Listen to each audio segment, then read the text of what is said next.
Donc la page de titre s'affiche. Pour pouvoir mettre la petite vignette qui vous permettra de suivre, d'avoir ma vignette quand vous verrez le cours. Alors la semaine dernière, on avait parlé, en fait, c'est étrange, j'arrive pas à mettre la vignette où je voudrais, bon, écoutez, on fera avec. La semaine dernière, on avait montré qu'il y avait deux familles de risques. C'est-à-dire qu'en fait, en responsabilité civile, on avait essentiellement un risque de souscription. C'est-à-dire un risque de choisir de mauvais risques qui allaient coûter plus cher. Tandis qu'en risque de vie, on avait essentiellement un risque financier. Alors, pourquoi essentiellement un risque de souscription versus essentiellement un risque financier? Souvenez-vous, en fait, un assuré sur la vie, même s'il vit très longtemps, vous n'allez pas lui verser des rentes viagères pendant 1 million de fois plus qu'un autre assuré vie, parce que personne ne vit 1 million d'années. Alors qu'en responsabilité civile, un bon client, c'est un client qui a jamais d'accident. Un mauvais risque, c'est un client qui fait un corporel grave, lequel va coûter entre 10 et 15 millions d'euros dans la durée. Donc, de fait, entre même un client qui a un accident dans lequel il est la taux français, il y en a pour 3 000 euros, et un client qui fait 15 millions d'euros de dégâts, vous voyez, on est dans un rapport de 1 à 5 quand même. En vie, on n'est jamais dans un rapport de 1 à 5. Alors, vous pouvez objecter que, oui, mais en vie, il y a quand même des assurés qui ont le bon goût de mourir avant de toucher leur rente viagère. Certes, mais justement, compte tenu de la nature des tables de mortalité, de survie, la plupart des assurés vie arrivent à toucher leur rente. Alors qu'en responsabilité civile, la plupart des assurés en responsabilité civile ne font pas de dégâts. Donc n'ont jamais de sinistre à indemniser. Donc vous voyez, on reste quand même là-dessus, qui est que en responsabilité civile, le risque à gérer, c'est la souscription. En vie, le risque à gérer, c'est que vous avez un énorme actif et un énorme passif, et qu'ils ne sont pas forcément à parier en termes de duration. Et donc un changement du taux d'intérêt a un impact différent sur l'actif et sur le passif, d'où des pertes potentielles. Ce qu'on peut résumer en disant qu'en vie, on gagne sur un bon risque de quoi financer un mauvais risque, tandis qu'en responsabilité civile, il faut des milliers de bons risques pour financer un mauvais risque. Bon, donc ça, on avait parlé de ces deux familles de risques, et puis on avait montré un peu comment ça marchait l'exploitation en assurance de dommages, justement pour illustrer cette question du risque de souscription. En prenant l'exemple de jeunes pousses états-uniennes, on avait montré que c'est quand même justement assez compliqué de monter une nouvelle entreprise, parce qu'il n'y a pas beaucoup de gras à se faire, c'est un marché compétitif. Bon. Et on avait montré que ce qu'on va appeler le résultat technique, c'est-à-dire le prix moins sinistre, était très mauvais dans ces entreprises très jeunes, et que l'avantage technique ou technologique qu'elles avaient pour souscrire les meilleurs risques ne paraissait pas encore avéré. Il semblait qu'elles avaient justement un problème de tarification, leur tarif était trop bas par rapport au risque auquel elles faisaient face, et que si elles devaient remonter leur prime, évidemment leurs clients s'en iraient, et donc ça ne réglerait pas leur problème de résultats techniques mauvais, ça risquait au contraire. Bon, alors maintenant, venons-en à des choses plus fondamentales et durables, c'est-à-dire qu'on s'est demandé vaguement, enfin on s'est demandé avec des arguments pas fondamentalement microéconomiques, pourquoi on s'assurait. Maintenant, dans la suite, on va raisonner en termes d'utilité, espérance d'utilité. L'histoire rapide de l'espérance d'utilité, c'est qu'en fait, l'espérance d'utilité, ça apparaît avec les zones du paradoxe de Saint-Pétersbourg, et puis ça réapparaît dans les années 30. Concrètement, qu'est-ce que ça veut dire l'espérance d'utilité? Ça veut dire que vous choisissez entre deux variables aléatoires. Si vous avez une variable aléatoire X qui vous donne des XI avec des probabilités PI, versus une variable aléatoire Y qui vous donne des résultats YI avec des QI, en fait, vous calculez l'espérance d'utilité de X, vous calculez l'espérance d'utilité de Y. J'entends par espérance d'utilité, vous faites une espérance, ce serait la somme des pays XI, une espérance d'utilité, c'est la somme des pays U de XI. Sauf que, en espérance d'utilité, si les XI, c'est les gains et les pertes de la variable aléatoire, il faut les ajouter à votre niveau de richesse. Parce que ce qui définit l'utilité, ce n'est pas l'utilité du flux, c'est l'utilité du stock.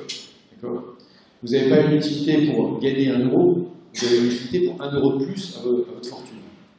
Pourquoi ça? Parce que si vous avez une utilité au flux, en fait, on arrive à des paradoxes en décision qui sont qu'en gros, vous pouvez vous contredire. Alors que si on a une utilité au stock, bah, vous allez avoir des décisions qui sont cohérentes. Bon, alors pourquoi présenter les choses en termes d'espérance et d'espérance d'utilité? Alors, on les présente en termes d'espérance d'utilité parce que ça permet de résoudre le paradoxe de Saint-Pétersbourg. Et ça pose tout un tas de problèmes, à la fois de problèmes techniques dans le calcul et de problèmes expérimentaux.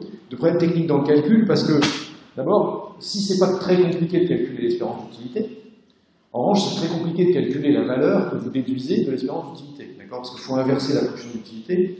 Et donc, si vous voulez calculer la valeur économique de la variable x, par exemple, ce qu'il faut faire, c'est qu'en fait, il faut calculer l'espérance d'utilité de la variable x quand on l'ajoute à votre niveau de richesse, en prendre u moins 1 et retirer votre niveau de richesse. Donc, comme calcul, c'est fastidieux. D'accord? Et puis, voilà, on va voir qu'en fait, ça décrit peut-être pas parfaitement les comportements. Et donc, on va se poser la question de savoir quel type de comportement décrit cette fonction d'utilité, quel type de choix dans un certain ça décrit. Mais vous avez déjà eu un cours, c'est François Mannequin et Bertrand Vignol qui vous font un cours. Ouais, donc ils ont déjà insisté sur les paradoxes et les problèmes expérimentaux que ça pose. François, il n'en connaît rien puisque il fait de l'économie expérimentale. Voilà, donc pour vous c'est des évidences si je vous dis qu'en fait, si votre espérance d'utilité est au-dessus de l'utilité de l'espérance, ça veut donc dire que en fait, vous allez faire le choix de la stratégie la plus risquée. Enfin, en tout cas, par exemple, vous allez choisir une variable aléatoire d'espérance nulle. Et donc, vous serez riscophile. Moi, je ne veux pas dire riscophile parce que normalement, en français, c'est pas légitime de mettre une racine latine avec une racine grecque. Bon, vous me direz, risque, de toute façon, c'est un mot arabe. Mais, de fait, risque, ça a donné, enfin, risque arabe, ça a donné risque en français via le latin, alors qu'il y a eu une évolution via le grec et risicos, d'accord? Donc, si on veut être tout à fait grammairien, il faudrait dire risicophile. Bon, donc, le risicophile, c'est celui pour qui l'espérance de l'utilité est supérieure à l'utilité de l'espérance, alors que le risicophobe, c'est celui qui préfère l'utilité de l'espérance à l'espérance de l'utilité, et donc il va avoir tendance à s'assurer et à se débarrasser des variables aléatoires. Donc, évidemment, si l'utilité de l'espérance égale l'espérance de l'utilité, vous êtes de trop risque, d'accord? Bon, vous savez déjà, donc, la version pour le risque, c'est l'utilité concave.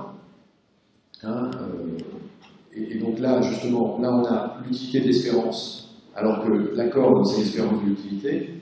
Et donc, ceci illustre le cas où l'utilité de l'espérance est supérieure à l'espérance de l'utilité, donc l'utilité concave, donc risicophobie.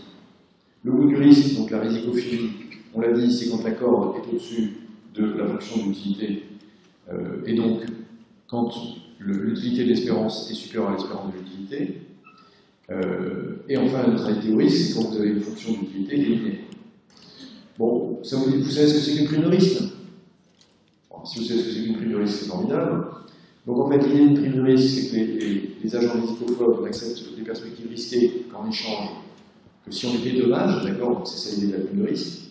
Donc en fait, l'espérance d'utilité de votre niveau de richesse plus une variable aléatoire, c'est en fait l'utilité. C'est comme si on retirait quelque chose à votre richesse quand vous êtes risicophobe. D'accord? Et donc, en fait, si on dit que l'espérance d'utilité de votre niveau de richesse actuelle plus une variable aléatoire est égale en certain à l'utilité de votre richesse moins une prime de risque, la piste, c'est la prime de risque justement que vous êtes prêt à payer pour vous débarrasser du risque que vous êtes timide. Où je mets des titres sur les variables aléatoires. L'équivalent certain, qu'est-ce que c'est? C'est le montant certain tel qu'un agent est indifférent de ce montant et une situation risquée. Et donc l'équivalent certain de justement de la situation ci-dessus,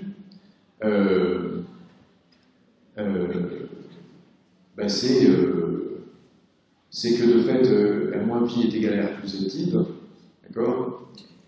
Comment est-ce qu'on approche le risque par la prime d'Arrow-Pratt? Ça vous avez fait aussi avec François? Bon d'accord, je ne vais pas insister là-dessus.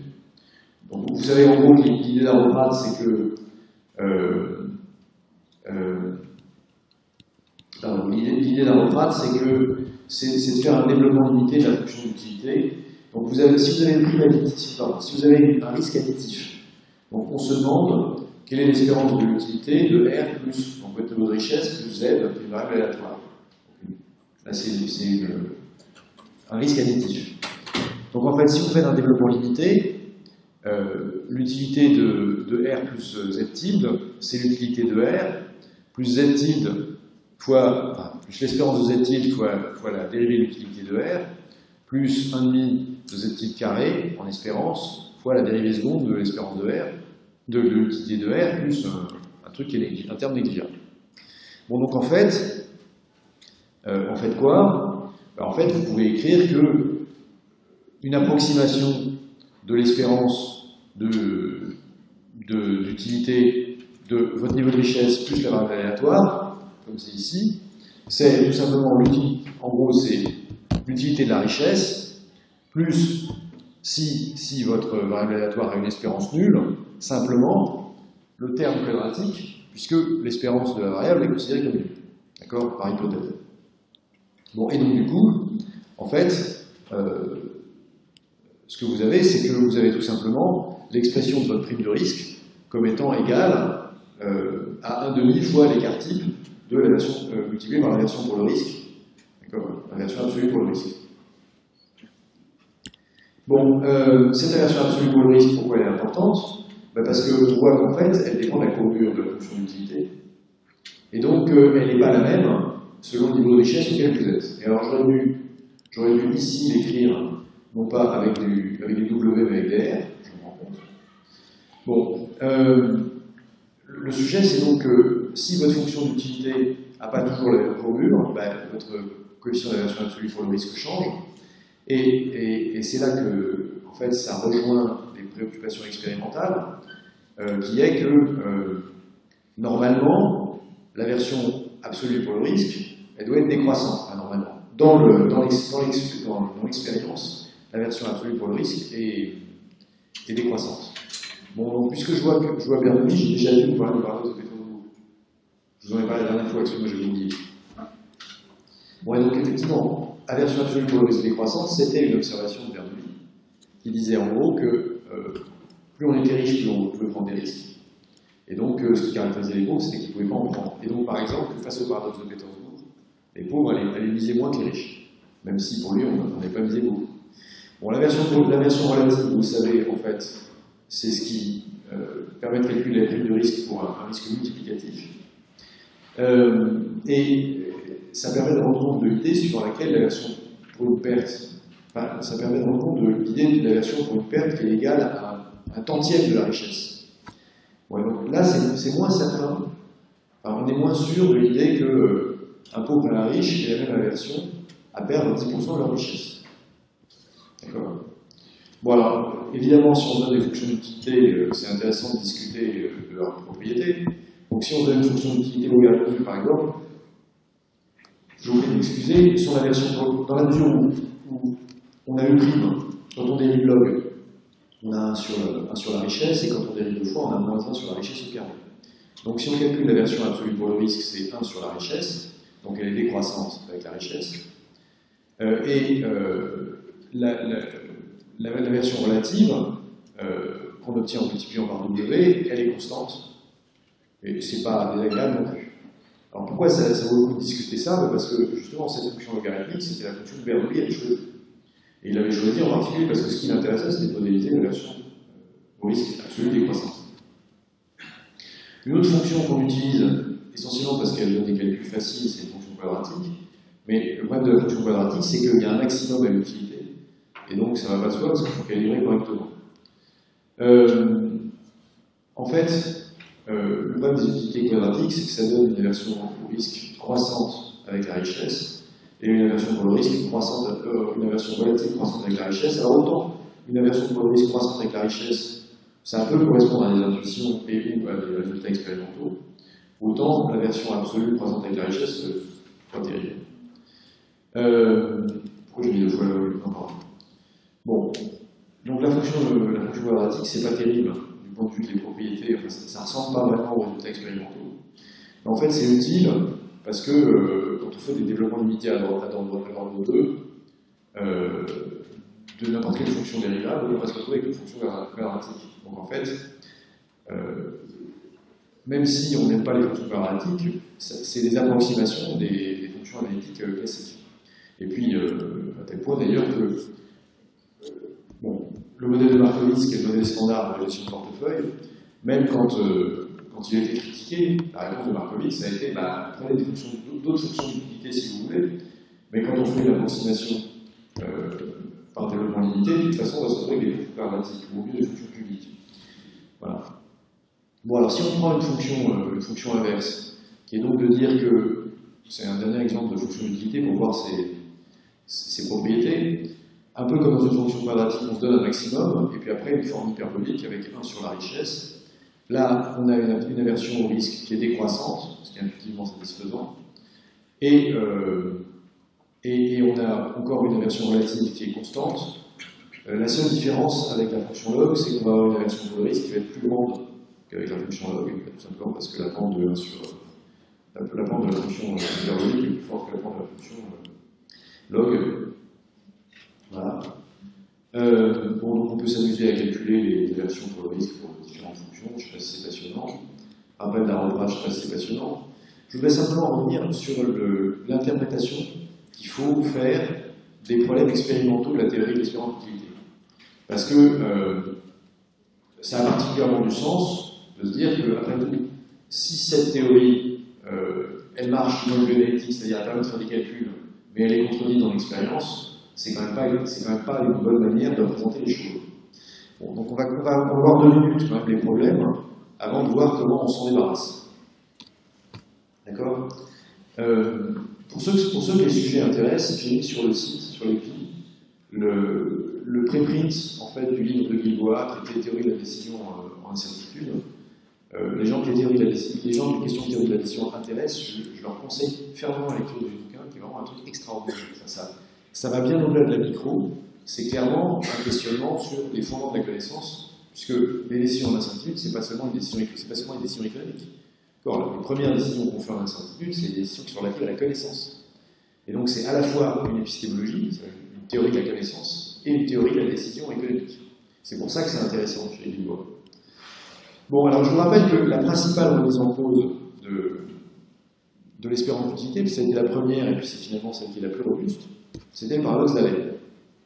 Est-ce qu'il y en a qui ne connaissent pas le paradoxe d'Allen? Bon, alors au moins je ne parlerai pas pour rien. En fait, dans la présentation d'Allen, Allen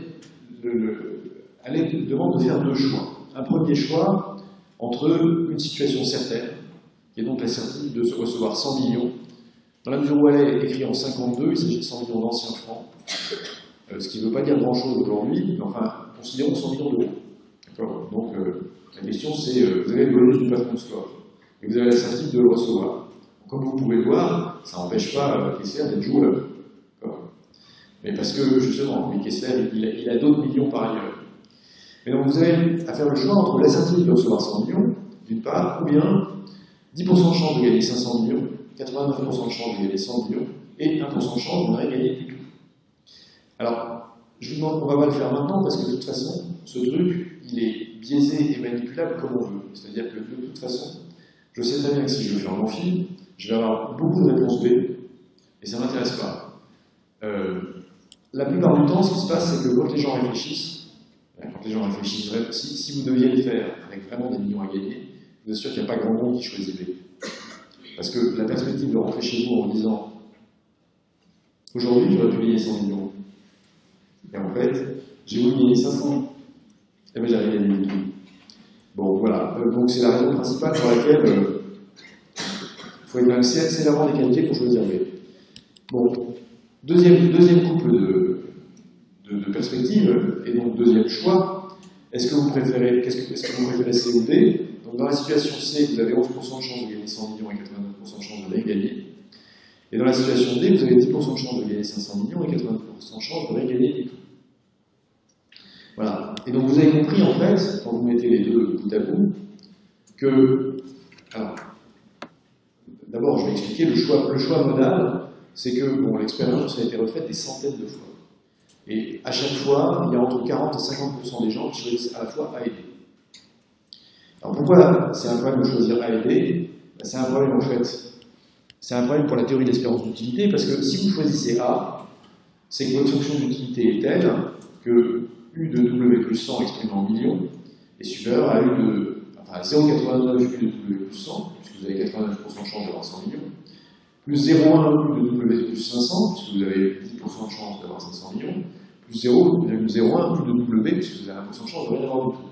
Donc si vous choisissez A, c'est de fait que l'utilité de W plus 100 est supérieure au terme de droite. Bon. Réciproquement, de la même manière, si vous choisissez D plutôt que C, c'est parce que D, vous avez 11% de chance de gagner 100 et 89% de chance de rien gagner du tout.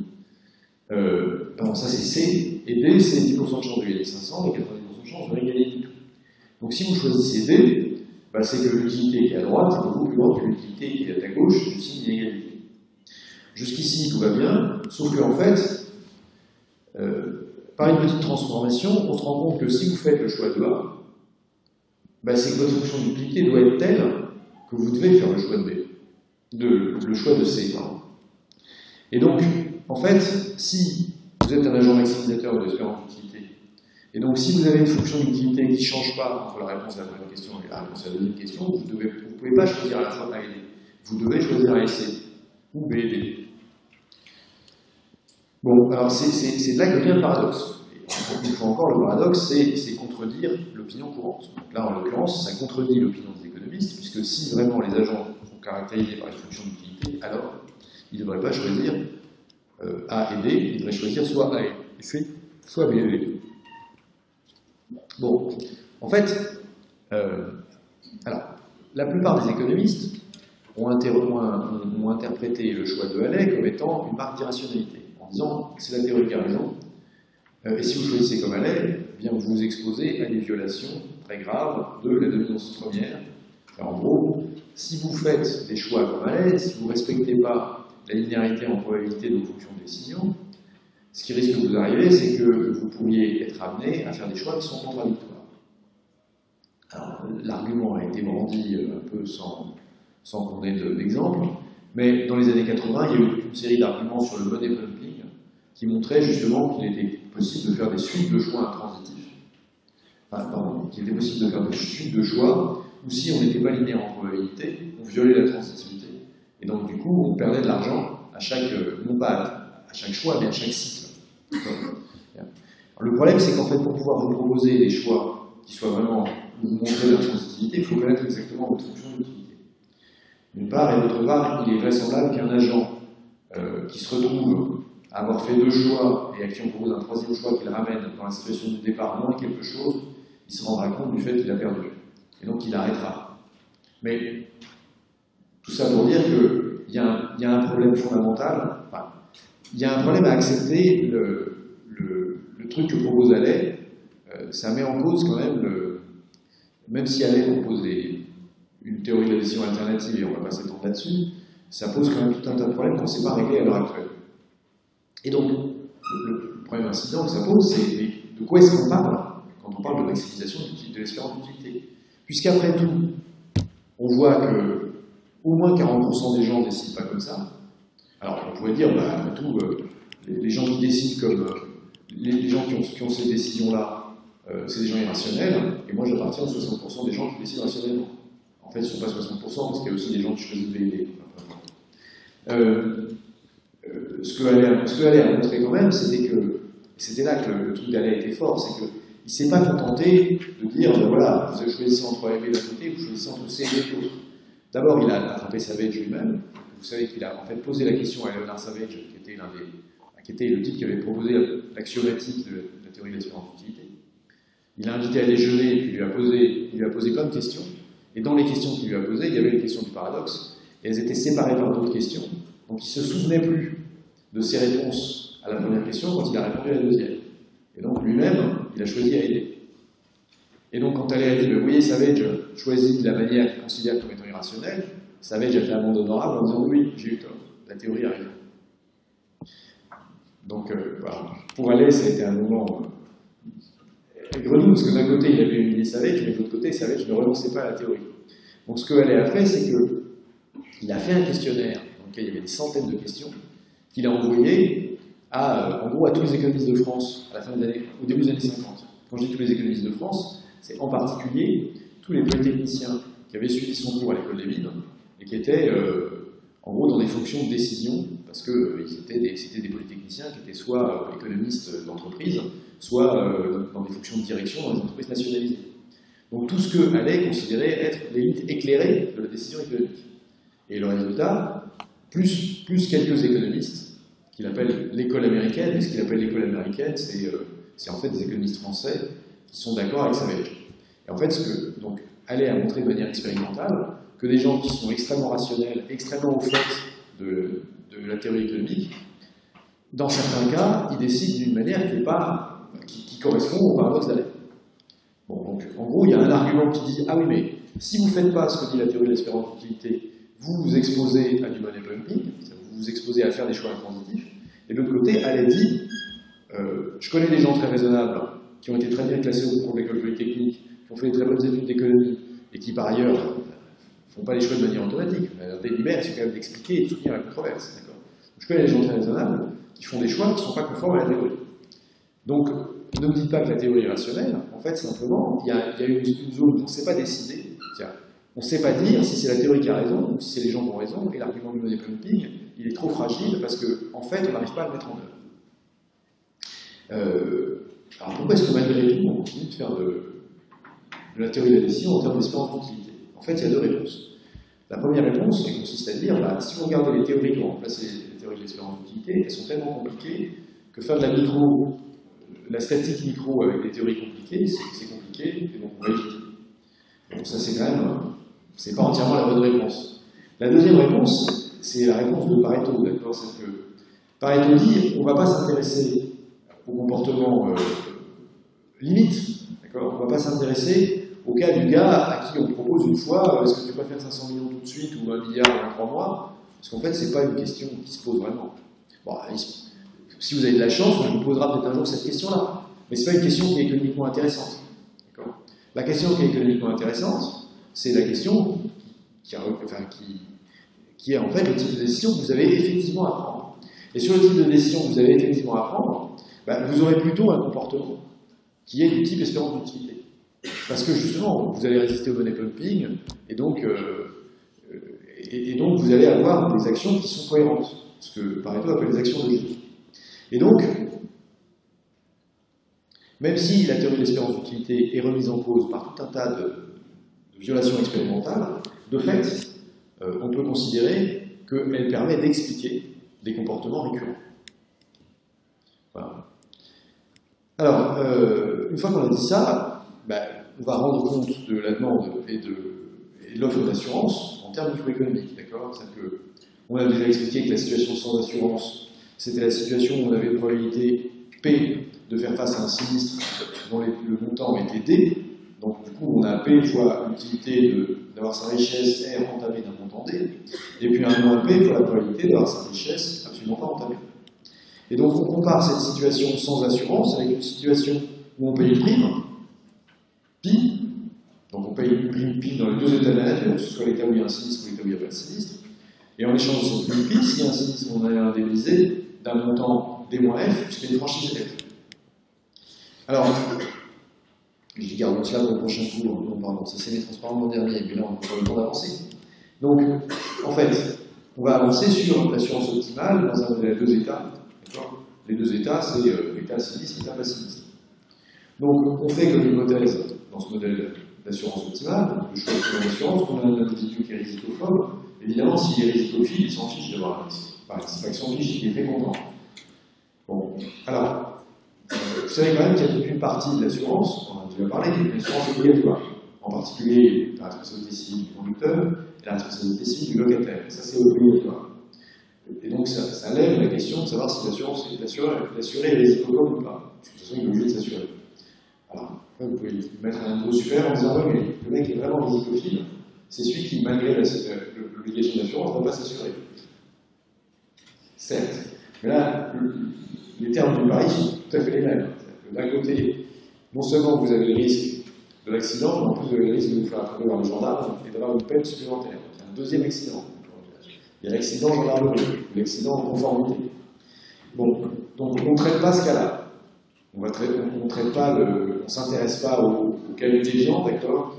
L'économie de la drogue, ça, vous allez voir chez Pierre Coq, il vous fait ça très bien. Bon, c'est pas mon truc.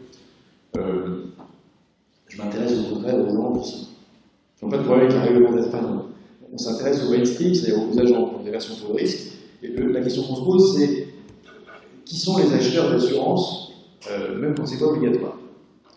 D'accord? Donc, on a un assuré, enfin, pardon, on a un individu qui est risicophobe. Il est risicophobe, ça veut dire qu'il a une fonction d'utilité qu'aucun. Et il fait face à un risque qui est purement accidentel, c'est-à-dire qu'il n'a pas d'influence sur ce risque. Cet individu est doté d'une richesse initiale R et il est confronté à une probabilité P de perdre un montant D, donc c'est les mêmes hypothèses, c'est les mêmes notations qu'on avait jusqu'ici. On va donc distinguer deux états aléatoires, l'état favorable et l'état où il y a un sinistre. On va les appeler Rn pour la richesse normale, ou la richesse de départ, et RS, mais je peux pas mettre la richesse de départ, sinon ça va être la même lettre pour les dégâts. Et RS, qui est la richesse contient un sinistre. Et puis on a des probabilités, donc 1 moins P pour l'état favorable, où on a Rn, et P pour l'état sinistre, où on a RS. Donc l'individu a la possibilité de s'assurer, c'est-à-dire qu'en échange d'une assurance pi, il a la possibilité d'obtenir une indemnité I en cas de sinistre. Et donc, de fait, dans l'état Rn, on a une probabilité, cet état a une probabilité 1 moins P, l'individu sans assurance, c'est R, avec assurance, c'est R moins pi, et la situation de l'assureur, c'est que si l'individu s'est assuré, il a fait une recette de pi. Alors que dans l'individu RS, qui est une probabilité P, si l'individu n'est pas assuré, en fait, il va avoir un niveau de richesse R-D, puisqu'il a eu un sinistre dans un moment D. S'il s'est assuré, il a payé la prime pi, il a eu le sinistre D, mais en échange de quoi il a eu une unité I. Et donc, du point de vue de l'assureur, en revanche, l'assureur, son compte d'exploitation en cas de survenance du sinistre, c'est qu'il a perçu une prime P et qu'il a dépensé I pour l'unité assurée. Et donc, de toute façon, le paiement I, normalement, c'est négatif. Bon, on continue avec les hypothèses. On suppose que l'individu peut choisir sa franchise d'assurance, et qu'en gros, c'est comme ça qu'il décide. Ce qu'il décide, c'est de choisir un niveau de franchise d'assurance qui doit être évidemment inférieur au sinistre maximum, de telle sorte que son niveau d'indemnité, c'est le montant du sinistre moins la franchise d'assurance. L'assureur, lui, est supposé en situation de certitude. Pourquoi est-ce qu'il est supposé en situation de certitude? Parce que loi des grands nombres s'applique pour lui, donc il a suffisamment d'assurés pour pouvoir prévoir exactement combien il va devoir dépenser. Alors on a vu que c'était totalement irréaliste, parce que la plupart du temps, on ne connaît pas quelles sont les probabilités des sinistres a priori, d'autant que on ne sait pas forcément distinguer entre les bons et les mauvais risques. Donc pour établir cette tarification, l'assureur, puisqu'il fait face à la loi des grands nombres, il se contente de tarifer à l'espérance mathématique. D'accord?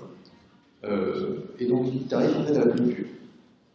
Donc pour un niveau de franchise fixé, eh bien en fait l'espérance de sinistre ou l'espérance d'indemnité pour l'assureur, c'est la probabilité du sinistre P fois l'indemnité qui paye, et comme I, l'indemnité qui va verser, c'est D moins F, donc la prime qu'il doit faire payer, la prime pure, c'est P fois D moins F. Bon, en fait, si on considère qu'il a un chargement, avec un taux de chargement lambda, la prime chargée, ça va être 1 plus lambda fois l'espérance du sinistre, donc 1 plus lambda P fois l'indemnité, ou en développant l'indemnité, 1 plus lambda P fois le sinistre moins la franchise. Bon, donc le contrat d'assurance, c'est quoi? On a le montant de la prime qui est pi égale 1 plus lambda P D moins F, on a le montant de l'indemnité en cas de survenance du sinistre D moins F, et on va considérer, nous, en fait, on va distinguer deux choses. On va distinguer le prix de l'assurance et la quantité d'assurance. Donc la quantité d'assurance, c'est effectivement le montant pour se faire rembourser en cas de sinistre. Et le prix de l'assurance, c'est quoi? C'est en fait le montant auquel on paye 1 euro de remboursement d'assurance. Et on voit d'ailleurs que ce prix d'assurance, il est croissant à la fois avec le taux de chargement et avec la probabilité de survenance du sinistre. Bon, alors le problème de l'assuré là-dedans, c'est quoi? C'est en fait de fixer le niveau de franchise qui maximise son espérance d'utilité. Donc son espérance d'utilité, c'est de manière évidente. En fait, l'espérance des utilités qu'il aurait dans les deux états de la nature, donc 1 moins B, c'est la probabilité, quand il n'y a pas de sinistre, enfin, la probabilité, pardon, qu'il n'y ait pas de sinistre, de l'utilité de la situation égale à sinistre, plus P fois l'utilité de la situation égale à sinistre. Donc de fait, c'est 1 moins P, l'utilité de son niveau de richesse moins la prime, plus P, l'utilité de niveau de richesse moins la prime, moins le sinistre, plus l'indemnité.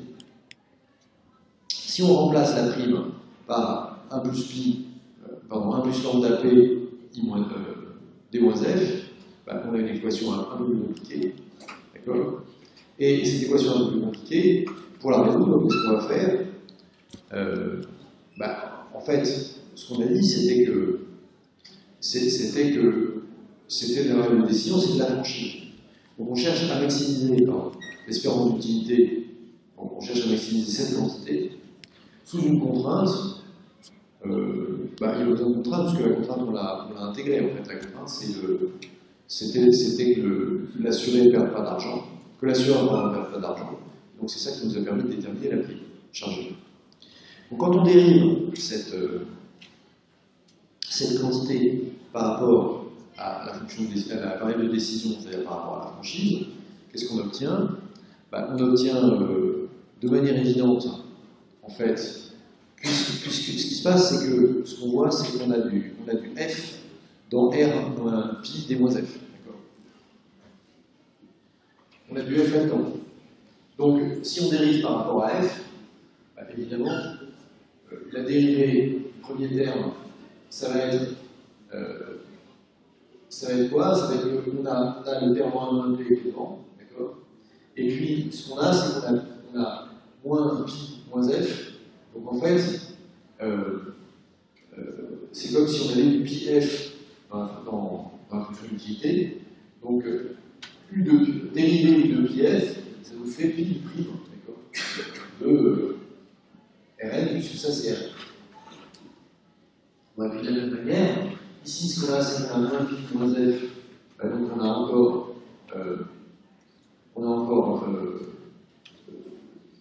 ici P prime de RS, sauf que, ici ce qu'on voit, c'est qu'on a moins F plus pi F, donc en fait, pi moins 1, le facteur multiplicatif de F. Bon, donc on a une condition de premier ordre et une condition de second ordre, et on va montrer que la condition de second ordre est négative. Alors pourquoi est-ce que la condition de second ordre est négative? Parce que, en fait, l'utilité, la dérivation de l'utilité est négative, puisqu'on a un agent qui est positif, d'une part, et d'autre part, ce qu'on voit, c'est que on va avoir un P positif, P est positif, il reste pi au carré qui est évidemment positif, puisque c'est pi au carré, et un moins pi au carré, c'est encore un carré. Donc de fait, on a terme positif fois terme positif fois terme négatif, donc c'est négatif. Terme positif fois terme positif fois terme négatif, donc c'est négatif. En fait, on a l'addition de termes négatifs, donc on a bien une condition second ordre qui est négative, donc on a bien un axe. Bon, comment est-ce qu'on peut interpréter cette condition de premier ordre qui nous donne le max? On va un peu réagencer les termes, d'accord? Et si on réagence un peu les termes, on obtient, en fait, pi facteur de 1 moins pi u prime Rn plus p u prime Rs égale p u prime Rs. Alors pourquoi c'est intéressant? Parce que ce qu'on voit, oui, il est l'heure, donc on terminera là-dessus, sur cette interprétation de cette égalité. Ce qu'on voit, c'est que ici en fait, c'est quoi?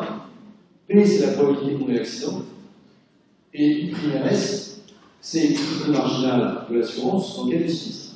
Donc on a bien le bénéfice marginal de l'unité de l'assurance en cas de sinistre.